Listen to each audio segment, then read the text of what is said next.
Bonsoir. Eh bien, voilà, c'est fait. Bonsoir, Florence. Bonsoir Philippe. Que ça fait plaisir de se retrouver sur cette plateforme de jeunes comme toi et Oui, moi.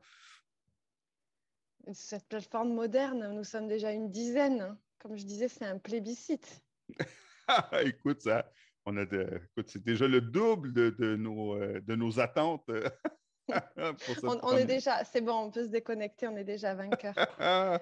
Franck, tu parles d'un accent, mais tu parles duquel? De suite Philippe ou du mien? Parce que j'en ai un aussi. Alors, Vivia, comment avoir le son? Enfin, comment avoir le son? J'imagine qu'on nous entend. Comment on nous entend? Est-ce que vous nous entendez tous les deux, là? J'ai un doute. Il y a un problème, il y aurait un problème de son. Et là, on a... Peut-être que pour... Bonsoir, Général Ouais. Bonaparte. Ah, voilà. Ah, Napoléon est parmi nous. Il a fait ramener le son super parfait, Robin Gatineau. Écoute, Florence, vraiment, écoute, comment on Par où on inaugure commence? là ce premier stream de la Circo 1, hein, de la Circo 1 de LFI. Vas-y. Ce lancement officiel Là, de la campagne.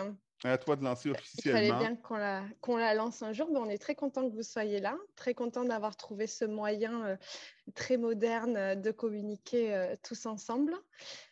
Aujourd'hui, avec Philippe, ce qu'on vous propose, c'est quelque chose de très simple, c'est une sorte de brainstorming pour avoir vos idées concernant la façon, vos idées, vos envies concernant la façon de mener cette campagne. Alors nous, bien sûr, on a quelques idées qu'on va vous proposer aussi au fur et à mesure. L'idée principale ici, ah, il y a un bug. Ah, c'est pas un bug, c'est la régie qui fait des tests. On est en train de tester toutes nos scènes. Je Ah, suis sûr que notre on va régisseur réapparaître. qui nous entend va d'un coup de baguette magique. Écoutez, tout est. Je ne Vraiment, on sais pas brise la s'ils nous glace, hein? entendent toujours. Tu crois? Ouais. Alors, est-ce que vous nous entendez quand même, même si on a disparu? Ah, ben voilà. L'essentiel, Florence, tu es de retour. Mais Ok. ah, non, le son est super bon. Bon, parfait. Donc, on nous attend quand même. Mais écoute, voilà, c'était un petit test de notre histoire. Continue, Florence, tu nous expliquais. Donc la proposition qu'on voulait vous faire, donc c'est un rendez-vous hebdomadaire sur Twitch où on pourrait discuter de sujets d'actualité, revoir des meetings, des morceaux de meetings ensemble, des interviews, réagir. On avait aussi une petite idée d'avoir des conférences de rhétorique en fait sur comment on s'y prend en fait pour convaincre. Comment convaincre sa belle-mère, par exemple. Voilà, donc on pensait que ce serait sympa aussi comme thématique. Voilà, mais si vous avez des idées, on est preneur. Je te laisse la parole, mon cher co-chef de file. Merci, Florence. Je ne sais pas si on a précisé, en fait, Florence et moi avons été désignés comme étant chef de file là, pour faire l'animation. En fait, justement, c'est quoi le rôle du chef de file? Hein? C'est d'animer la campagne hein, à la base pour la présidentielle dans un premier temps. Puis la législative par la suite, mais là, toutes nos énergies sont concentrées sur la campagne présidentielle. Et comme Florence l'expliquait, ben, c'est vrai, puis on est tous dans une situation où on va faire une campagne un peu particulière. Alors, pour les Français de l'étranger qui sont Français de l'étranger depuis longtemps, bon, beaucoup ont vécu une campagne présidentielle comme ça de l'étranger. Euh, D'autres sont de nouveaux Français de l'étranger, donc ils vont découvrir un peu, ils vont prolonger, en tout cas je le souhaite, le lien hein, avec le vieux pays à partir du Canada ou des États-Unis où ils sont, là, dans notre cas. Et quand même pour ceux qui ont une certaine expérience, ben, on sort d'un contexte assez particulier avec la COVID. Donc, les occasions d'aller de se rassembler, hein, ne serait-ce que les Français de l'étranger qui aiment la politique. Puis j'imagine que si vous êtes sur ce stream, c'est bien parce que vous êtes passionné de politique. Ben, il faut qu'on crée des espaces pour échanger, déjà pour nous, hein, de pouvoir échanger avec vous, mais même pour les militants que vous êtes. Donc, c'est ça, voilà ce qu'on cherche à faire. On va vous présenter des idées qu'on a. Florence en a déjà présenté quelques-unes, mais vous êtes bien sûr tout aussi, vos propositions vont être tout aussi pertinentes que les nôtres, puisque c'est notre première campagne de Français de l'étranger, parce que Florence et moi, nous sommes des nouveaux Français de l'étranger, disons-le, et en plus en mode post-pandémie. Donc, vraiment, ce soir, on voulait commencer par ça, parler un petit peu comment nous on voyait ça, mais surtout interagir avec vous et nous partager non pas nos attributs, seulement nos attributs physiques, hein, comme Franck Quimper, là, on est beau, alors c'est vrai, effectivement, on est très beau, surtout Florence, je le souligne, là, Non, mais aussi vos idées par rapport à comment on est, voilà, comment on fait une campagne sur les réseaux sociaux et notamment sur Twitch. Donc, voilà, on veut que ce soit très interactif et on compte sur vous pour cela. Alors Viviane, tu disais très justement, on peut prendre la parole que par écrit. Oui, pour l'instant, oui. Mais il n'est pas du tout exclu qu'à terme, on vous permette de prendre la parole à l'oral. Alors, on ne sait pas exactement encore selon quelle modalité technique. On vous en rejoindre le Zoom ou autre. Ça, c'est notre régie qui en décidera à terme. Mais je pense que pour ce soir, effectivement, ça ne passera que par l'écrit. Je ne sais pas ce que tu en penses, Philippe. Oui, je pense qu'on est en train de maîtriser, hein, ça n'a l'air de rien, hein, mais vous voyez que Florence et moi, on est un peu comme des canards. Hein, vous voyez le haut du corps, mais les pattes en dessous, ça bouge. C'est notre. Voilà, on plonge et on s'y fait. Mais effectivement, on apprend à maîtriser, mais on apprend vite. Hein. Donc, je pense que très rapidement, dans les prochains streams, on va toujours vouloir ajouter. Puis effectivement, on a fait déjà des petits tests, mais pour effectivement rajouter de l'interactivité. D'ailleurs, on en parlait un petit peu. Hein, qu'est-ce qu'on souhaite faire avec vous sur ce stream? Ben, on a différentes idées. On veut effectivement que ce soit un espace d'échange. Donc, c'est vrai que si ça restait que par le chat, on serait vite limité. On aimerait faire un peu des cafés-débats, trouver sur certains thèmes, hein, Florence l'évoquait tout à l'heure, sur des meetings, peut-être aussi débriefer des meetings de l'Union populaire. Sur des sujets en particulier. Alors, faire des écoutes collectives, certes, lorsque c'est possible, alors il faut voir aussi avec les nouveaux des droits. Ce n'est pas toujours évident de pouvoir faire une écoute collective en live sur des streams publics dont on doit posséder des droits. Donc, on est en train de regarder tout ça avec les gens qui s'y connaissent bien, voir comment ça peut faire. Mais c'est clair que ce serait super intéressant, surtout que nous sommes, en tout cas, Florence et moi, nous sommes au Québec. Moi, je suis à Québec, Florence à Montréal. Mais vous êtes tous, en tout cas, ceux qui sont des Français de l'étranger de notre circonscription, vous êtes un peu comme nous. Hein? Vous ne regardez pas nécessairement les meetings en milieu de journée parce que vous avez une activité professionnelle ou autre, les enfants et tout. Donc, vous regardez ça souvent en décalé le soir, peut-être à quelques jours de retard en replay. Nous aussi, on fait ça et pourquoi pas le faire collectivement. Ça peut être franchement sympa. C'est franchement sympa que de regarder ça seul.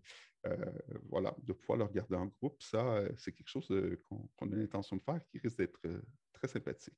D'autant que c'est quelque chose qu'on fait déjà un petit peu sur Telegram. On s'envoie les uns les autres les vidéos, on réagit. Des fois, on est un petit peu en décalé. Moi, c'est vrai que je tombe sur des débats qui m'intéresseraient, mais en décalé. Donc, ça peut être intéressant de formaliser un moment pour le faire. On regarde, je ne sais pas, par exemple, moi, je n'ai pas encore eu l'occasion de regarder le Dimanche Paul, là, dont pas mal parlent. Ça aurait pu être l'occasion, par exemple, de faire ça, de pouvoir réagir tous ensemble parce que ce sont souvent des sujets qui sont quand même assez complexes. Là, je parlais aussi à Philippe de l'article de Mediapart sur la politique extérieure de Mélenchon qui appelle quand même, je pense, des commentaires et des réflexions. Et donc, c'est pas mal de formaliser des rendez-vous où on discute ensemble de ces actualités, de ces thématiques et où on peut également bosser un petit peu la rhétorique au passage, quoi. Exact. Voilà. Et j'ai même une idée que j'ai gardée secrète jusqu'à maintenant parce que je voulais l'annoncer comme ça Des surprises. publiquement à toutes et à tous Je compte, parce que Twitch est quand même une plateforme de gamers, donc je lance officiellement le défi Fiscal Combat à Florence. Donc, d'ici les présidentielles, il y aura, attention, un match, une compétition officielle entre Florence et moi, et qui sait, peut-être aussi d'autres personnes qui voudront se lancer, de Fiscal Combat. Donc, vous voyez, les codes de Twitch, on les connaît, et on va se plier ben voilà, Je ne me suis pas culture mise encore. gaming. Hein. Tu vas avoir une large avance sur moi. Il va falloir que je joue tout le week-end, tous les week-ends, quoi, pour arriver à... C'est pour ça, tu vois, comme je suis Je vais fair-play, m'entraîner. je l'annonce d'avance pour te C'est ça. laisser le temps de te pratiquer, Florence.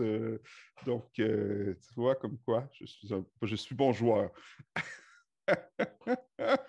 Voilà, tu vois, il y a plein de volontaires pour te donner tous les trucs que je ne connais pas tous, d'ailleurs. Mais j'ai un petit passé de geek. Hein. Je peux te surprendre. Excellent, excellent. Ben, tiens, ben, parfait, tu parles de petit passé de geek, mais quelques mots, Florence, sur toi. Hein? Comme j'ai dit déjà que tu étais une nouvelle française de l'étranger, tu viens d'avouer ton côté geek. Voilà, qu'est-ce que tu peux nous dire aussi de toi? Pour les gens qui sont là sur le stream. On est rendu à 13, hein? Ça monte, ça monte. 13 personnes, moi je pense que la plupart me connaissent, mais donc je suis Florence Roger. Effectivement, ça fait pas si longtemps que je suis à Montréal. Ça fait 5 mois, je dirais. Quand je suis arrivée ici, j'ai abandonné mes obligations professionnelles. Je suis médecin généraliste à la base. À présent, je suis télémédecin, ce qui me permet de me dégager beaucoup de temps. Et ce temps dégagé m'a permis de m'investir en politique, chose que je faisais déjà un petit peu à travers un investissement syndical depuis longtemps. Et à présent, je peux mener les combats que j'ai toujours eu envie de mener et qui semblent de plus en plus urgents au fur et à mesure que le temps passe et au fur et à mesure qu'on s'y intéresse de près. Voilà. Philippe, qui es-tu? Moi, écoute, en quelques mots, merci Florence. En quelques mots, je suis un nouveau Français de l'étranger. Je suis en fait un Français de l'étranger, c'est-à-dire que j'ai été d'abord, et je suis toujours québécois avant d'être français. En fait, j'ai acquis la nationalité française par mariage il y a 2 ans environ, bien que je sois marié depuis bientôt 20 ans. Mais voilà, je suis un Québécois qui est allé travailler en France pour 1 an en 99 et qui est resté 13 ans finalement, puisque j'ai rencontré ma chère et tendre épouse et on a eu nos enfants en France. Voilà, puis on est de retour au Québec, là, en fait, de retour en ce qui me concerne. Fanny m'a suivi ici et on a, voilà, donc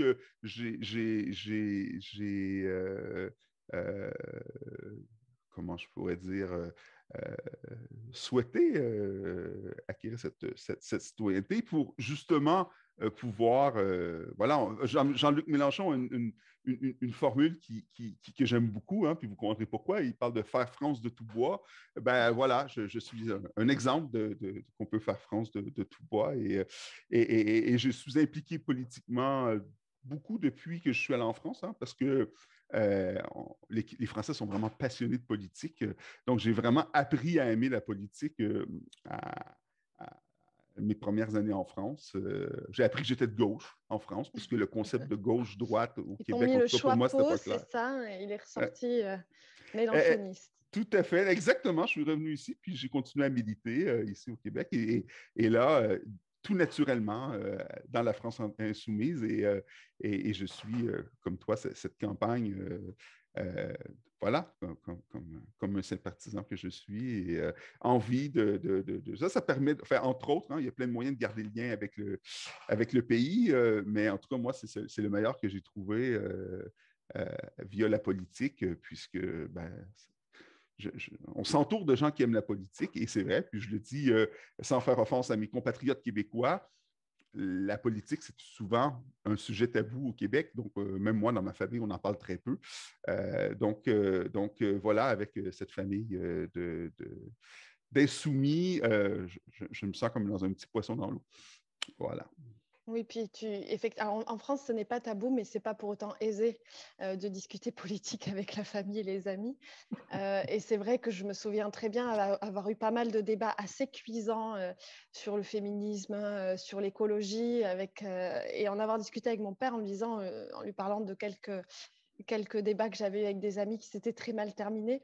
Il m'a dit, si tu veux avoir des débats intéressants, il faut intégrer un mouvement politique. Mm. Et je suis tout à fait d'accord avec ça. Il me dit qu'il faut intégrer une association, il faut intégrer un mouvement politique, et il faut parler à des gens déjà, qui ont à peu près les mêmes idées et surtout qui s'intéressent, qui maîtrisent un petit peu, parce que sinon on se retrouve dans des débats très, très superficiels alors, en plus, je trouve que quand on est mélenchoniste, et on le voit d'ailleurs quand on parle de la politique, de la vision économique, de la vision extérieure, on est non centré, comme dirait Jean-Luc Mélenchon. On a des idées un petit peu originales et en général assez tranchées sur ce qui domine comme idéologie à l'heure actuelle. On se demandait l'autre jour comment expliquer la politique à mon petit frère de 13 ans. Et j'avais lu un bon résumé quelque part qui disait que la politique qui était menée à l'heure actuelle en France, l'ambiance qu'il y avait un petit peu au travers des médias, etc., c'était la culpabilité individuelle, c'est-à-dire que le chômeur est responsable du chômage, le Covid est responsable parce qu'il n'a pas vacciné ou il n'a pas respecté les gestes barrières, et ainsi de suite. Et que nous, on prenait une politique tout à fait différente, qui était que l'homme était foncièrement bon, que c'était la société qui le corrompait, quoi, sur la phrase de Rousseau, il me semble. Je ne sais plus, oui. Voilà, donc je pense qu'on pourrait aussi faire cette différence d'idéologie fondamentale, et c'est très très difficile quand on a une idéologie qui est si opposée à celle qu'on peut avoir en France à l'heure actuelle, de ne pas s'engueuler avec les gens. Un peu un extrême à l'autre. Non, effectivement. Puis, comme dernière anecdote sur le sujet, hein, puis, tu vois, il y a Robin Gatineau qui semble acquiescer dans ce sens-là, mais bon, je remonte un petit peu en arrière, excusez-moi pour les plus jeunes, mais moi, en 95, on a eu un référendum au Québec sur la souveraineté, hein, c'est quand même pas rien, hein, voilà, souveraineté du Québec à l'intérieur du Canada. Moi, à l'époque, j'étais au Japon, j'ai vu ça d'extérieur aussi, mais tout ça, l'anecdote, c'est que je ne savais même pas pour quelle option mes propres parents avaient voté, vous voyez. Donc, je ne savais pas. Et puis, tellement que c'était tabou, donc à l'intérieur des familles, voilà, en fait, on est un petit peu comme ça au Québec, on essaie d'éviter les sujets qui fâchent. Donc, effectivement, la politique, ce n'est pas le premier sujet. Mais bon, voilà, ça montre un peu. Puis, bon, référendum qui a été perdu par moins d'1% des voix. Fait, quand même, le lendemain, les gens sont partis travailler. Bon, il y en avait qui avaient un peu la gueule de bois, puis d'autres étaient plus légers, mais reste que, voilà, il n'y a pas eu d'émeute. Il y a peut-être, je veux dire, quand même, hein, de moins d'1% pour un vote aussi important que la séparation d'un pays. Et les gens, voilà, donc ça a du bien, ça a du bon et du moins bon, mais en tout cas, vivement d'être là dans cette campagne-là pour parler à fond de politique tous ensemble. Et vraiment, et on va faire de cet espace-là que vous découvrez ce soir vraiment un endroit où, en tout cas, c'est notre souhait à Florence et moi, que vous puissiez vous y retrouver, interagir, peu importe dans quelle ville vous êtes au Québec, au Canada, aux États-Unis, vraiment que vous le partagiez hein, autour de vous. Puis là, vous allez voir quand ça sera un peu plus interactif, mais que les gens se retrouvent un peu comme on le ferait en se retrouvant hein, dans des cafés, des restos, des soirées à thème, des échanges. Vraiment, c'est ce qu'on souhaite faire là, En espérant ici qu'on puisse faire le avec vous. présentiel aussi, à partir du 14 mars. Alors, c'est clair, parce qu'on a besoin de se voir, on a besoin de se toucher, on a besoin de faire ça, c'est clair. Mais lorsqu'on souhaite animer, puis c'est un peu notre défi, hein, Florence, tu sais, on en a parlé, mais animer une circonscription qui couvre le Canada et les États-Unis. Alors moi, je ne sais pas, les Hermès, j'en ai pas beaucoup, mais ouais, c'est certain qu'on va, bien sûr qu'on va... Tu vas en engranger des Hermès là. Voilà, exactement.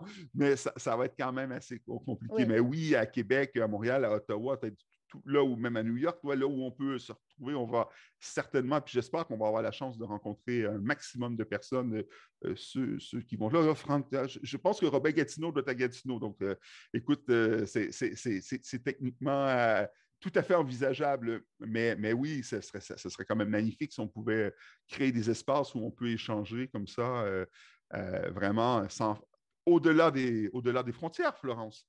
Oui, unis par-delà les frontières, grâce à la technologie. Non, tout à fait, tout à fait. Ben, on va essayer de faire ça un peu interactif, Oui, même si on vous parle qu'avec le chat pour ce soir. Vraiment, on vous promet que la semaine prochaine, on va ajouter. Oui, mais là, j'ai envie de poser la question. Comment vous voyez ça, cet espace? Qu'est-ce que vous aimeriez voir? À quoi vous aimeriez que Florence et moi et toutes les petites mains, d'ailleurs, on va en parler tout à l'heure, qui sont là derrière, comment souhaitez-vous qu'on anime tout ça? que vous avez des idées ou est-ce que parmi ce qu'on a dit jusque-là, il y a des choses qui vous interpellent plus que d'autres, qui vous donnent plus envie que d'autres? Allez-y, n'hésitez pas, hein, balancez tout. On s'interrompra au fur et à mesure dans notre dialogue pour parler de vos propositions. Donc, n'hésitez pas. Oui, les tracts, c'est super. Et puis, oui, moi, vu que je vais faire un petit détour en France, là, j'essaierai de ramener des choses aussi. Comment convaincre belle maman, ça te plaît, Laurence? C'est cool. Moi aussi, ça me plaît.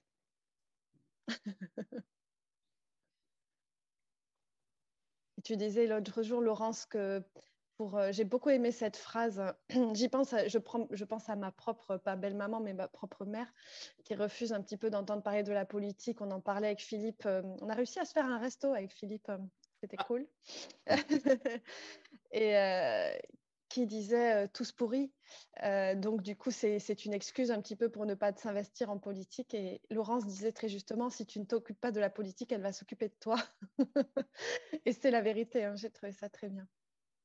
Alors, comment a-t-on réglé le problème des frais d'envoi? Alors, il me semble que Laurence a eu un code grâce à Franck. Alors moi, j'ai une question, c'est la première campagne. Sur quoi il va falloir axer? Sur les présidentielles, puis législatives. Alors, alors les question. présidentielles, j'ai vu que Laurence avait posé la question, je ne sais pas si tu as pu avoir une réponse, Laurence, sur vos questions à Mélenchon, sur notamment l'histoire d'impôt universel, en fait. Oui, c'est une question chiante, mais c'est bien, il faut qu'on sache y répondre quand même. C'est la base.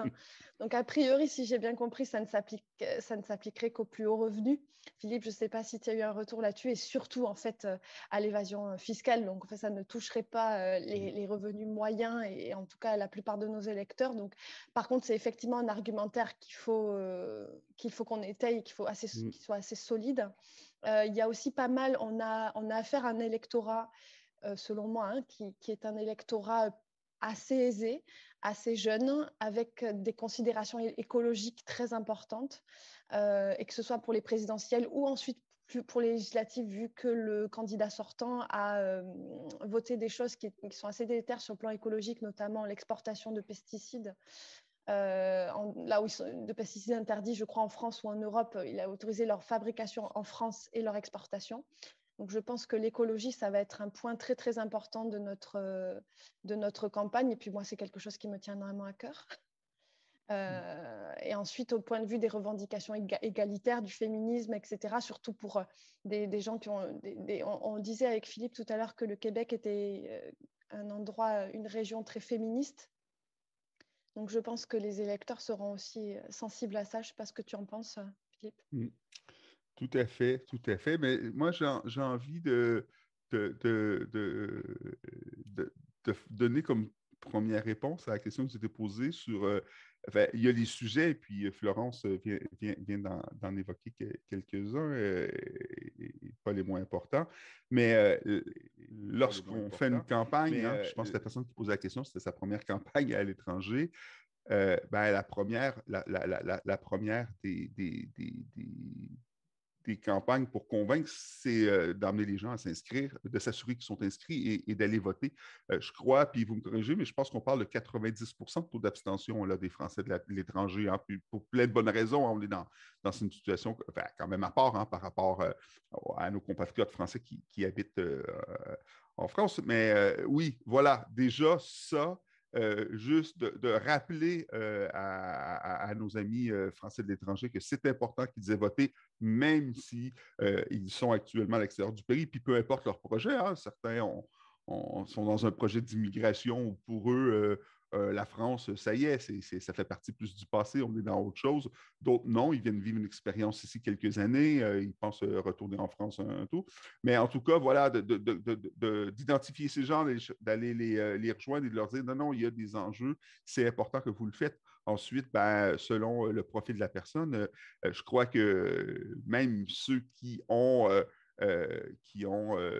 le moins d'attache avec la France ou qui ont embrassé complètement le pays d'accueil et puis qui ne rentrent pas derrière, je pense que les sujets que Florence parlait sont importants parce que quand bien même on n'a pas l'intention de retourner en France, on reste quand même français et c'est surtout les enjeux aujourd'hui qui sont sur la table, mais ce sont des enjeux, puis parlons seulement des changements climatiques, mais pas que la répartition des richesses, c'est des enjeux globaux. Donc, même ceux et celles d'entre nous qui n'ont pas l'intention à court terme, moyen terme ou même long terme de retourner en France, faire gagner Jean-Luc Mélenchon le programme de l'Union populaire, ce serait un formidable appel d'air pour d'autres pays, notamment les pays occidentaux dont nous faisons partie, ici au Canada, au Québec, par exemple. Surtout qu'au Québec, on a une campagne électorale qui s'en vient cet automne, mais de dire, wow, ben voilà, ça va vraiment avoir un effet d'entraînement important. Donc, voilà, je dis déjà ça, identifier les Français, s'assurer qu'ils soient inscrits et qu'ils aient voté, déjà, c'est un super boulot. Et puis ensuite, on entame la conversation, puis on expose nos sujets, nos arguments. Ouais.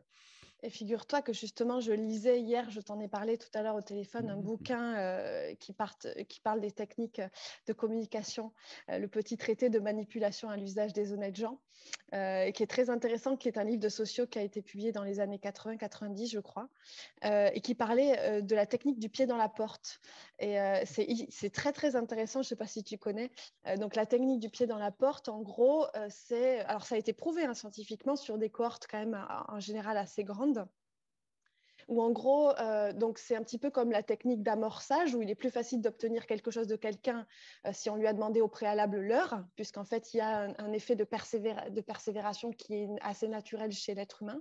Et la technique du pied dans la porte, ça va encore au-delà de ça. Et en fait, ils ont prouvé que, par exemple, si on voulait pousser les gens à faire du militantisme, il fallait commencer par leur faire signer une pétition. En fait, si tu fais signer une pétition à une nana et que tu l'appelles quelques heures plus tard pour lui proposer d'aller distribuer des tracts en faveur de la cause pour laquelle elle a signé une pétition ou même autre, il sera plus enclin à faire ça. Et donc, je me disais qu'effectivement, surtout pour les législatives où il y a eu un très, très fort taux d'abstention, ce serait intéressant dans notre porte-à-porte de commencer simplement par dire aux gens « Êtes-vous inscrits sur les listes ?» et de leur proposer même, moi je me souviens à la fac, ils faisaient ça, les gens qui allaient voter pour les représentants à la fac, quand ils avaient voté, on leur donnait un autocollant « J'ai voté » et qu'ils allaient distribuer aux autres, en fait. Et je me disais, ça pourrait être intéressant comme technique de pied dans la porte de donner aux gens un autocollant « Je vais voter ». Et ça leur permettrait, en fait, déjà d'être un petit peu engagés sur le plan du vote et d'encourager les autres à le faire. Et je me dis, si le dialogue s'ouvre sur nos considérations politiques à nous, tant mieux. Mais ça pourrait être déjà un premier... Alors, je ne sais pas, on a des gens de terrain, là, comme par exemple Franck, qui peuvent nous dire si c'est réalisable dans le porte-à-porte, mais je pense que ça peut être intéressant, ouais. Je vais revenir sur, puis là, on rentre dans les mesures. Tu parlais à juste titre, Florence, puis il faut être prêt pour tous ceux comme nous, comme vous, qui vont aller argumenter, convaincre. Oui, l'impôt universel, c'est certain qu'on va nous le présenter comme un piège où on va espérer qu'on tombe dedans et tout, mais moi, ce piège... je crois qu'on peut facilement en tout cas, qu'on peut le retourner comme une prise de judo, c'est-à-dire que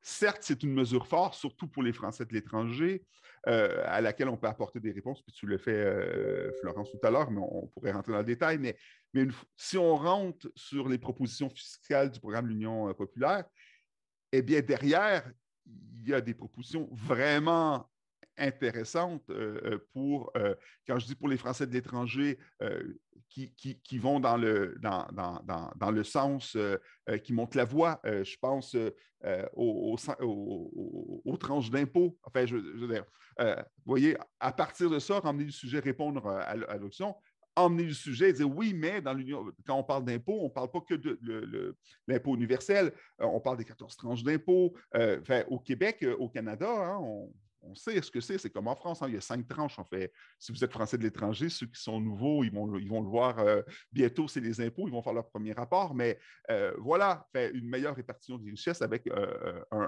une augmentation significative des tranches d'impôts, ça permet de répartir l'effort. C'est vrai en France, c'est aussi vrai au Canada. Puis je garderai que cet exemple-là, mais je pense qu'à travers toutes les mesures fiscales, c'est très comparable, le Canada, les États-Unis et la France, quand même.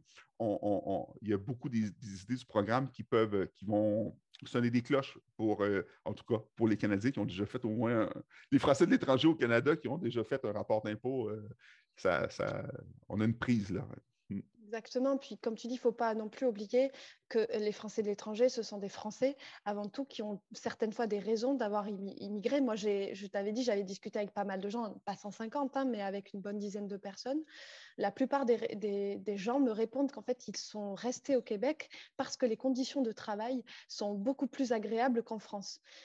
Donc, je rejoins ton discours parce qu'en fait, il ne faut pas oublier que d'améliorer les conditions de vie, donc les tranches d'imposition, mais aussi les conditions de travail, les conditions d'accès aux soins, aux services publics, etc. en France, c'est aussi dire aux gens, le pays que vous avez quitté, c'est peut-être un petit peu mieux, quoi. On est peut-être un petit peu moins productiviste, on est peut-être un petit peu plus axé sur le bien-être, sur les services publics, on va peut-être un petit peu moins vous taxer. Donc, il ne faut pas oublier que, alors bien sûr, je ne vais pas prôner que tout le monde s'en aille du Québec, hein, on est bien d'accord, mais il ne faut pas oublier voilà, qu'on parle à des Français et qu'on sait bien, justement, quand on parle des migrants, à quel point c'est difficile de quitter une terre qui nous a vu grandir, quoi. Donc, ça peut aussi être un argument intéressant de leur dire, oui, les choses vont s'améliorer aussi dans le pays que vous avez quitté, quoi. Tout à fait, tout à fait. La retraite est aussi une très belle porte d'entrée, puisque le système des retraites, puis on en parle dans l'Union populaire, hein, puis de toute façon, c'est un sujet qui intéresse les Français, mais pour les Français de l'étranger, qu'ils soient au Canada ou aux États-Unis, on voit déjà, si on veut, à quoi pourrait ressembler le système en France dans 10 ans, dans 20 ans, si les réformes qui nous sont proposées par là, les macronistes, mais les libéraux de manière générale, venaient à aboutir en France.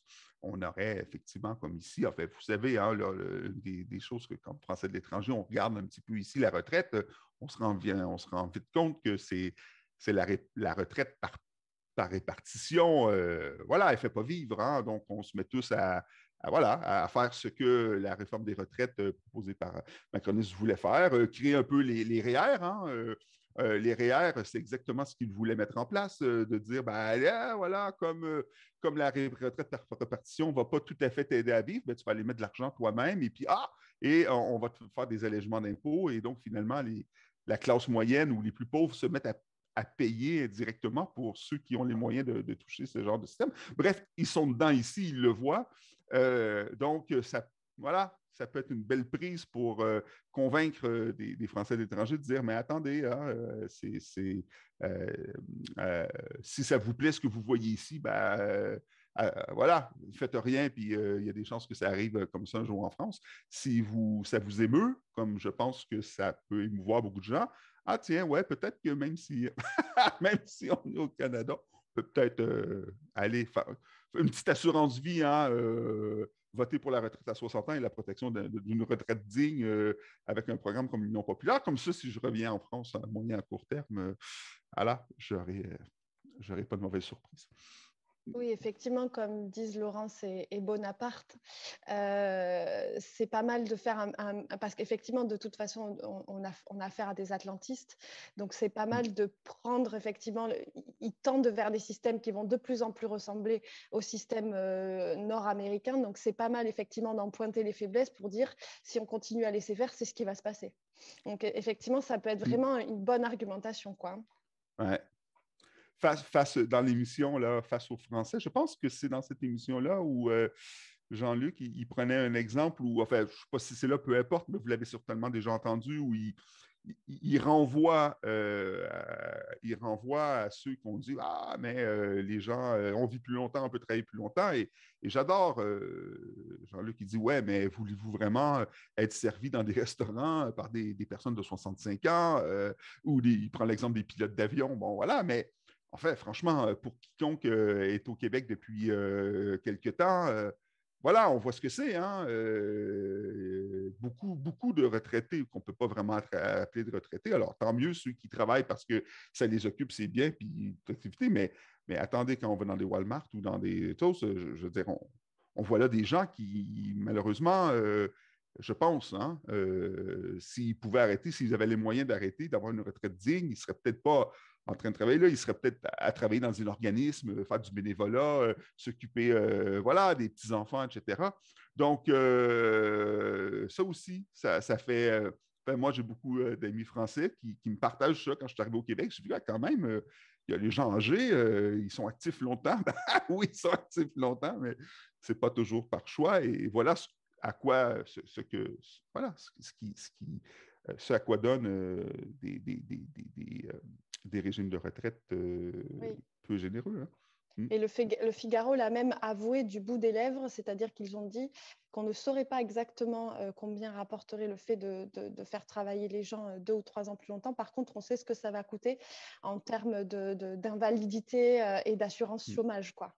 Et qu'en fait, il est très probable que ce que ça coûte en termes de fonds publics soit plus important que ce que ça va rapporter. Et moi, ça, pour le coup, dans ma fonction, je peux en témoigner. Moi, le nombre de personnes que je vois qui s'usent, qui se cassent, qui à 50 ans sont déjà complètement invalides parce qu'ils ont fait des métiers extrêmement physiques, ça rend d'autant plus aberrant cette idée de retraite retardée, quoi. Exact, exact. Vive Léa, elle souligne que dans la fonction publique, le système est bon au Québec et c'est vrai. Je suis bien placé pour en parler. Je suis moi-même fonctionnaire dans la fonction publique québécoise et effectivement, je cotise. Mais tu sais, pour moi, on dit dans la fonction publique, le système est bon, mais il faudrait élargir ce système-là à tous. C'est-à-dire qu'on devrait tous cotiser. Puis quand même, on cotise beaucoup. Hein,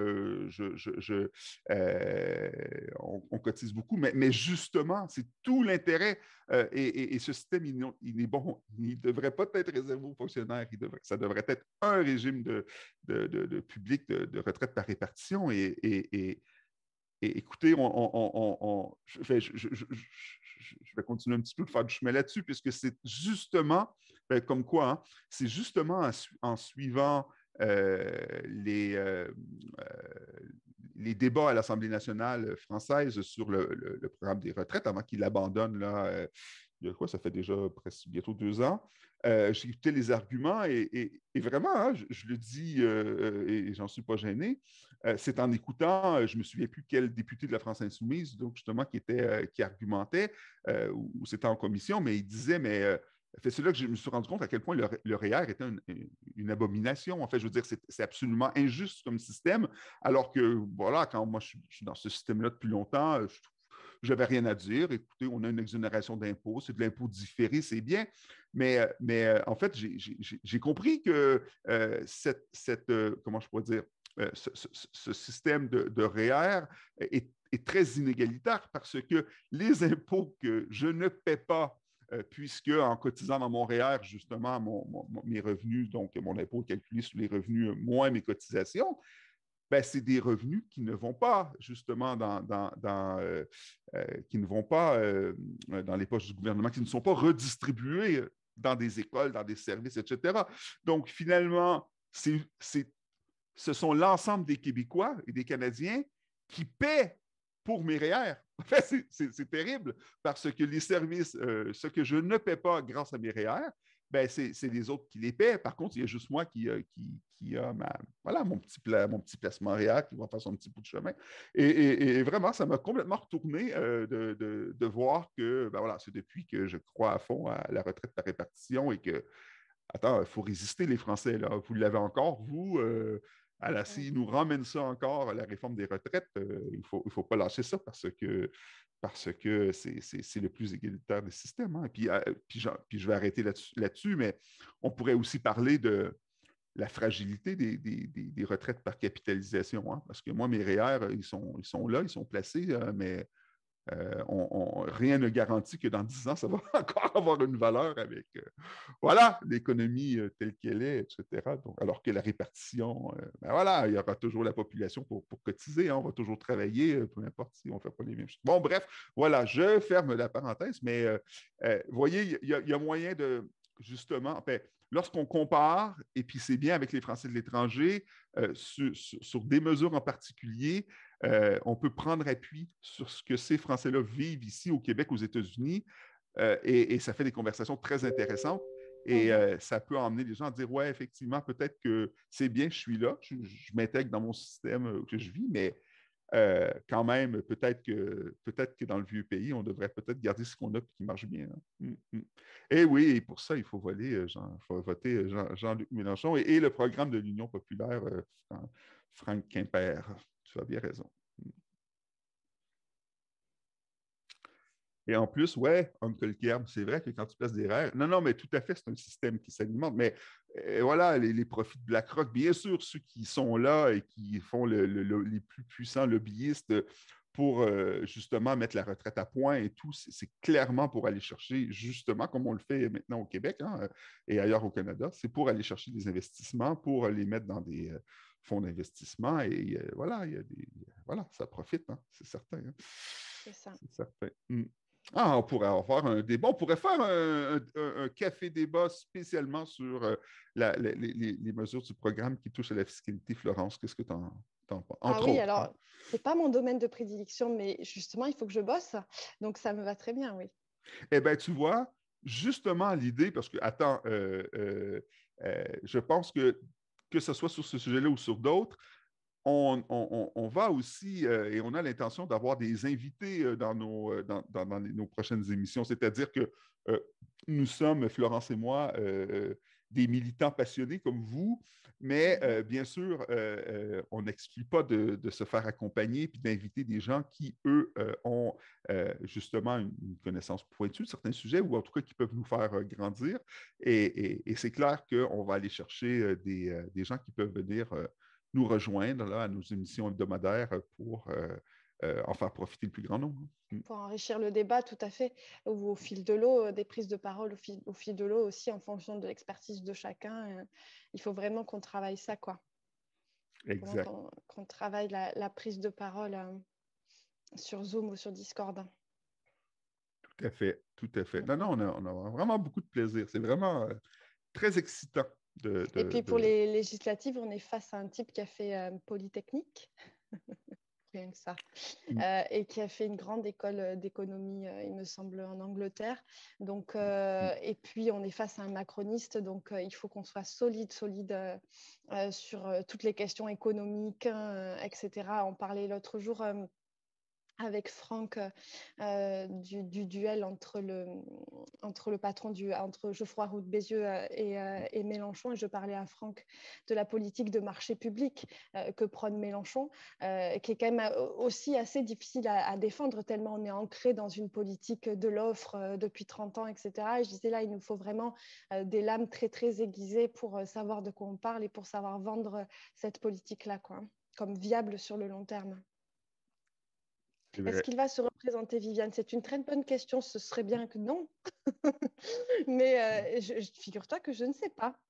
Je ne sais pas s'il va se représenter. À mon avis, oui, tu sais, la dernière fois, il est passé à 79%.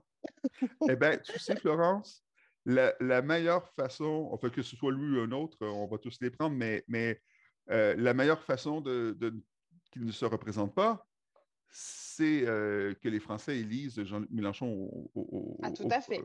oui, parce que, et puis je ne connais pas beaucoup ce personnage, mais on peut penser que dans un scénario où Macron était reconduit, oui, son intérêt serait là pour poursuivre et Après, qui sait Laurence peut-être... disait qu'il visait un poste de ministre. Ben voilà, exact.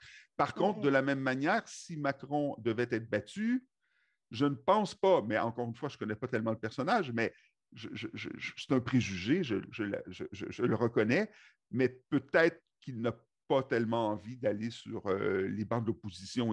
Voilà, pour tout, peut-être. Donc, voilà, franchement, ce sera vraiment après le résultat de l'élection présidentielle Oui. voilà, que derrière, on va avoir une meilleure visibilité sur les législatives. Mais en tout cas, vous pouvez compter sur vos chefs de file là, On est pour motivé. animer, motiver, puis peu importe qui est là, en tout cas, on sera prêt, puis on va animer jusqu'au bout, jusqu'aux législatives. Et juste un mot, Philippe, que penses-tu des... On en parlait là sur le Telegram. Que penses-tu des sondages? Moi, on disait quand même 30% l'extrême droite, ça ne te semble pas? À chaque fois, je me dis, c'est truqué. Enfin, sans compter LR et Macron, quoi. Juste l'extrême droite, 30%, je me dis, mais c'est pas possible. Tu penses que c'est possible? Je me dis, c'est pas possible, c'est des sondages qui sont... Ah, que les sondages soient vrais dans le sens je l'entends dans ta question, je peux le comprendre. Est-ce que Ça on va reflète. voir ces résultats-là dans les urnes? Voilà, on verra. Moi c'est le 25% de Macron qui m'étonne. En fait, c'est drôle, hein, on additionne Oui, d'extrême droite, tu as raison.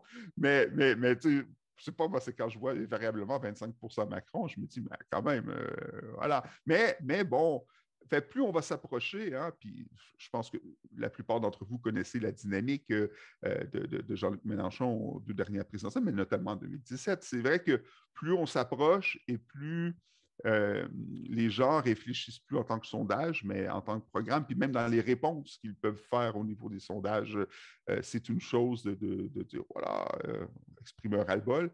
Lorsqu'on approche de l'échéance, ben, les gens se oui. mettent voilà, à répondre différemment, à juste titre. Donc, je suis d'accord avec toi, mais ça ne m'inquiète pas. Enfin, ça ne m'inquiète pas. C'est 30% de sondage de l'extrême droite, écoute, c'est un fait. Hein, on ne peut pas le tasser du revers de la main, mais franchement, hein, je doute qu'on ait des résultats aussi hauts lorsqu'on arrivera à l'élection. Mais regarde, on va voir l'histoire. Alors, Franck dit qu'il y a un vote Mélenchon caché. Ce serait génial. Oui, figure-toi que je le pense aussi. Comme je disais, déjà, je pense que les gens sont naturellement de gauche. Je pense que les gens naissent de gauche. Donc, effectivement, je pense qu'il y a un vote caché, c'est très possible. Et j'écouterai la conférence de Maisto, oui, Laurence, ça m'intéresse beaucoup. Effectivement, je n'oublie pas qu'un sondage, ça reste un sondage et qu'une fois seul dans l'isoloir, il peut se passer énormément de choses. En tout cas, je l'espère, surtout maintenant qu'on a le soutien de Ségolène Royal, qui n'est quand même pas rien. Mais non, je pense que oui, effectivement, il peut se passer énormément de choses et je trouve que comme tu disais, Viviane, la France est dans une période très triste de son histoire, mais on a quand même une chance, entre gros guillemets, que l'offre politique à gauche soit quand même très, très déplorable cette année. Il n'y a quand même vraiment pas grand-chose et il n'y a quand même vraiment pas grand monde. Donc, je pense que c'est vraiment notre chance pour montrer une nouvelle vision, une nouvelle voie, quoi. Et notre plus belle chance, hein, je prolonge ce que tu dis, mais Oui, écoute, si ça continue comme ça, puis je ne doute pas que ce sera le cas, mais on ne peut plus nous faire le coup du vote utile parce que c'est nous le vote utile. Fait, ça, exactement. franchement, c'est un confort, c'est confortable hein, de dire et si on nous sort ce gris-gris, non, non, je suis désolé. Ou oui, allons-y pour le vote utile, mais c'est plus du tout, ça n'a plus du tout l'effet que ça avait. Donc, ça, je pense que ça va être très, comment je peux dire, on va pouvoir capitaliser sur cette situation-là parce que voilà, les sondages le montrent. Puis le vote utile, c'est l'Union populaire. C'est ça. Donc, franchement, c'est la première fois que lorsque j'entends vote utile, je ne m'énerve pas. Toi, en 2017, quand je Oui, vois tout à vote fait. utile, le Tout vote à utile. fait. Et, Oui. et, et bon, aujourd'hui, je ne dirais pas oui, oui, oui, le vote utile. Hein, quand même, on me dit, ah, mais Philippe, c'est pas ça. Mais j'écoute ça et voilà, je prends ma camomille. C'est zen, oui, pourquoi pas. Oui, on en pense qu'on veut le vote utile. Ben, votez quand même pour le programme. C'est pas juste. Voilà, on est. Mais oui, bon, oui, ça existe, le vote utile. C'est vrai que Katniss, il a dit vote efficace, j'aime beaucoup. Ah, c'est Et, sympa comme ouais. formule. Et un débat démocratique Mélenchon-Macron, oui, je pense que ça, comme disait Viviane, je pense que ça peut être absolument génial parce que euh, quand je vois, là, surtout sur les derniers mois, la politique macroniste, la gestion de la crise en Ukraine, etc., j'ai longtemps pensé qu'il y avait quand même un certain intellect derrière Emmanuel Macron. Moi, je lui enlève quand même pas voilà, tout, mais je pensais qu'il y avait quand même un certain intellect politique. Et plus ça va, plus je me rends compte qu'en fait, il n'y a vraiment pas grand-chose. Donc, je pense que ça peut être intéressant quand même. Je ne sais pas ce que tu en penses, Philippe. Je suis peut-être allée un peu loin Non, dans pas mon du tout. propos, mais je pense qu'effectivement, ça peut être très, très intéressant d'opposer ces deux visions-là et de montrer que Mélenchon, comme le disait d'ailleurs à juste titre l'article de Mediapart, selon Mediapart, la politique extérieure l'idée de politique extérieure de Mélenchon est critiquable, mais elle a le mérite d'être complète, fouillée, extrêmement précise et pragmatique. Donc, ce serait quand même bien de pouvoir les opposer. Ouais. Oui, tout à fait. Et d'ailleurs, puis je le dis, je n'ai pas, bon, puis j'ai un biais, hein, vous imaginez, mais je ne sais pas, peut-être que je vais poser la question dans le chat, mais en termes de politique étrangère, dans le géopolitique, enfin, je n'ai pas entendu d'autres candidats, vraiment, hein, je n'ai pas beaucoup cherché, mais je ne sais pas, est-ce qu'il y a d'autres candidats qui... Alors, je ne veux pas comparer à Jean-Luc Mélenchon, il est très à l'aise, il est très certainement le plus à l'aise, mais je pense qu'on n'interroge même pas les autres candidats sur cet angle-là, soit pour ne pas les mettre mal à l'aise ou juste parce que on pense à tort que ça n'intéresse pas les Français, mais en tout cas, moi, je suis preneur. Si vous avez des articles ou des vidéos, des entretiens d'autres candidats qui parlent de politique étrangère, j'aimerais bien voilà, que vous partagiez parce que Oui. voilà, on pourrait comprendre. Parce qu'aujourd'hui, j'ai l'impression que c'est le seul en tout Oui. cas, c'est le seul qui l'emmène, mais on s'entend, il est très à l'aise. Donc, c'est normal qu'il lui aille sur ce terrain-là. Mais d'autres, je ne sais pas. Ah, parfait, merci. Là, ben, je chercherai ça sur Jadot et Après, j'ai vu Roussel. des réponses Super. qui sont plutôt assez superficielles. Enfin, de ce que j'ai pu en voir ou en entendre, du moins, ce sont des réponses qui restent assez... Voilà, la grosse bouillasse, merci Laurence. Sinon, j'allais dire des réponses plutôt superficielles. Ouais. C'est-à-dire que, en gros, répéter ce que disent les journalistes à peu près tous les jours à la radio. Quoi, hein, voilà. Ouais, d'accord. Les méchants russes, voilà. Et voilà. Ouais. À peu près ce qu'on entend. C'est ça qui est intéressant, c'est qu'en fait, dès qu'on adopte le point de vue, dès qu'on lit le point de vue de Jean-Luc Mélenchon, moi, je ne me fais pas d'idées tranchées. Je trouve qu'au contraire, ces questions-là sont extrêmement complexes, mais justement, il est extrêmement vivifiant et agréable d'avoir un point de vue un petit peu original sur la question et qui n'est pas dénué de bon sens. Parce que moi, pleurer sur les Ukrainiens, je peux le faire aussi, mais ça ne fait pas trop avancer le débat, quoi. Tout à fait. Et la question sur le sujet, puis je trouve que le sujet sur, sur les Ouïghours va se retourner. Je pense qu'il va être va de plus en plus audible parce que justement, il est allé là. Mélenchon, il est allé là. Il n'a pas dit que des bêtises, au contraire. Et je pense que ça montre à quel point il faut être équipé pour aller sur ce terrain-là. Puis bon, pour ceux qui ont écouté leurs arguments, les arguments, puis qui ont pris le temps d'écouter, ben oui, c'est intéressant. Tu vois, je veux dire, les arguments sont intéressants. Il faut aller jusqu'au bout. Et même sur un sujet où, franchement, bon, personne n'a voulu y aller parce que je pense que la plupart des candidats à ceux qu'on a posé la question, ils ont vu, il ne faut surtout pas mettre le doigt là. Donc, ben oui, effectivement, de toute façon, tout le monde condamne ce qui se passe là. Mais voilà, de pouvoir aller, de se tenir et dire non, non, on n'utilisera pas le mot génocide, hein, ça montre quand même qu'il il faut être, comment je peux dire, avoir une connaissance quand même approfondie de ces sujets en général, puis pas que pour les Ouïghours, pour pouvoir aller là, même si c'est savonneux et casse-cou. Mais voilà, on l'a. Pour moi, après avoir vu on en a parlé pendant 2-3 jours, mais avoir vu notre candidat passer par là, franchement, je suis rassuré pour la suite parce qu'il ne peut pas y avoir, je ne pense pas qu'on puisse emmener une autre peau de banane plus glissante que celle-là. Même la guerre là, qui se prépare là, en Ukraine. Oui, franchement, on a quelqu'un vraiment de très solide, et ce n'est pas le plus solide. Complètement. Oui, alors tu vois, les Ouïghours, alors je ne vais pas dire que je ne suis pas d'accord, parce que je n'ai pas du tout le même niveau d'expertise que lui sur la question, mais c'est quand même une prise de position qui m'a interpellée. On parle quand même de gens qui sont stérilisés, qui sont tués quand même en masse et qui travaillent dans des usines, comme disait Mediapart, qui ressemblent à des abattoirs. Mais par contre, là où je rejoins tout à fait la position de Mélenchon, c'est qu'en fait, le marquer, et c'est exactement, il y avait un autre article aujourd'hui dans la presse qui disait que la politique de Macron, là, on fêtait entre guillemets, on commémorait le massacre de Charonne, c'est ça, en 62, qui avait eu lieu dans une station de métro avec des gens qui luttaient qui luttaient pour le FLN. C'est une période que je connais assez mal, mais et ça avait été sévèrement réprimandé en fait. Je crois il y a beaucoup de gens qui ont été blessés, d'autres qui ont été tués. Et Macron, dans son communiqué, parlait de tragédie. Il disait c'est très symptomatique de la politique de Macron, où on met des mots sur les choses qui sont extrêmement grandiloquents, et en fait, il ne se passe rien derrière. Et on ne remet surtout pas en cause l'attitude des dirigeants. Il a tout mis sur le préfet de l'époque, en fait, qui bien entendu, n'obéissait qu'aux ordres de Debré et de De Gaulle. Hein.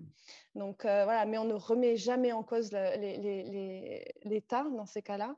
Et c'est un petit peu la même chose, c'est-à-dire que Mélenchon dit c'est bien beau de marquer génocide dans une loi, mais s'il ne se passe rien derrière, je pense qu'effectivement, il aurait fallu adopter des sanctions au moins économiques, ce qui avait commencé à être le cas, avec certaines marques qui avaient commencé à boycotter les produits qui étaient produits par les Ouïghours, puis qui se sont ravisés très vite pour la plupart. Malheureusement, mais je pense qu'en fait, il aurait fallu y aller de ce pied-là. Donc, je le rejoins dans le sens où je pense qu'ils en ont marre effectivement de cette politique où on emploie de grandiloquence, en fait, de façade, quoi, hein, où il se passe rien derrière. Tout à fait, parce que la vraie question, là, c'est très bien, mais qu'est-ce que vous comptez faire, justement, sur ce sujet? Puis on va arrêter de parler de Ouïghours, mais tu vois, pour justement se porter à la défense du peuple ouïghour qui souffre. Alors là, c'est une autre question, c'est une question ouverte, c'est plus la même qu'une résolution qu'on fait voter comme ça, qui est fermée à bas clé, où on peut juste dire oui ou non. Mais bon, voilà. Non, on a vraiment quelqu'un de solide. Florence, c'est vraiment... ça fait vraiment 1 heure qu'on stream. Tu te rends on est compte? au resto, là, Philippe. Il nous manque juste la bouillabaisse et les... Mais sinon, moi, c'était nickel. Ah oui, parce qu'on se posait la question et tout, mais bon, voilà, qu'est-ce qu'on va se raconter comme ça? Mais paf, il y a déjà 1 heure de passé. Oui, et c'est vrai, Florence, on a eu la chance de manger ensemble au Carnaval de Québec. On a pu se pratiquer. On s'est rendu compte qu'on peut faire des streams. C'est vrai, tu as raison. On nous a poussés en dehors du restaurant et on s'est dit, coudonc, ouais, il y a de quoi faire. Je pense qu'on peut, voilà, on va pouvoir vous entretenir. Mais surtout, on va vous laisser de plus en plus de place. Hein. Oui. Enfin, moi, je trouve que c'est un succès. Moi, j'aimerais souligner les petites mains que vous ne voyez pas, hein, mais il y a quand même 2 personnes qui ont rendu possible cette première et toutes les autres derrière. Écoute, moi, je vais nommer Xavier, qui est à la régie, qui est vraiment notre technicien qui nous a tout préparé, qui maîtrise les outils que ceux qui streament connaissent certainement, OBS, Twitch et tout ça. Donc, franchement, ça se passe chapeau bas, Xavier, tu as travaillé avec ça depuis 2 semaines et vraiment super et tout. Et puis, Florence, je te laisse parler de l'autre personne de l'ombre qui a... Comme les musiciens à la fin d'un concert, j'adore. Alors moi, je tiens à remercier Laurence, notre graphiste, qui est responsable de toute la charte graphique que vous avez pu voir, de toute la com, qui m'envoie des slides pour la communication en un temps record avant même que j'ai pu les imaginer ou les demander. Et qui, par ailleurs, ne chôme pas à son boulot. Donc, c'est assez admirable. Voilà, merci Laurence. Et qui fait en plus de ça des choses magnifiques. Ouais, il faut le dire. Des caricatures exceptionnelles. Exact. Ah, magnifique. Caricatures exceptionnelles. Vraiment. Je lui ai demandé de changer la couleur de mes cheveux. Elle a changé la couleur de mes cheveux. J'ai dit, c'est trop blond, Laurence, c'est trop blond. Donc, elle m'a fait un petit blond cendré qui était parfait. Oui, on l'a dit, Laurence présidente. Oui, on l'a dit, on l'a dit. On s'y tient, Laurence présidente. Donc, non, non, vraiment, on a une belle petite équipe et on va faire de belles choses. Et puis, vraiment, on est parti pour un marathon, là, Florence. Là, Oui, je ne parle pas de ce soir nécessairement, hein, on se réchauffe, mais attends, c'est proche et c'est loin en même temps, avril et puis juin. Donc, vraiment, on a vraiment un beau carré de sable. Voilà, je veux dire, on a un beau carré de sable là, on a moyen de entre s'amuser. les mains et on va beaucoup s'amuser avec nos streamers. Puis on est monté jusqu'à 16, hein, je le dis, je regarde ça du Ah, mais coin de c'est l'œil. Hein. incroyable, c'est Mm. incroyable. C'est un Ah, raz-de-marée. écoute, on a triplé nos estimations, tout. Parlez-en, hein, parlez-en. Bon, franchement, le plus on est, puis plus ça va être interactif, plus ça va être sympa, mais c'est vraiment l'idée. L'idée, c'est de nous retrouver en tant que Français de l'étranger. Principalement, hein, nous, on accueille tout le monde, mais principalement du Canada et des États-Unis, ne serait-ce que pour le fuseau horaire, hein, même si, voilà, on va accueillir tout le monde, bien sûr, mais voilà, passez le mot.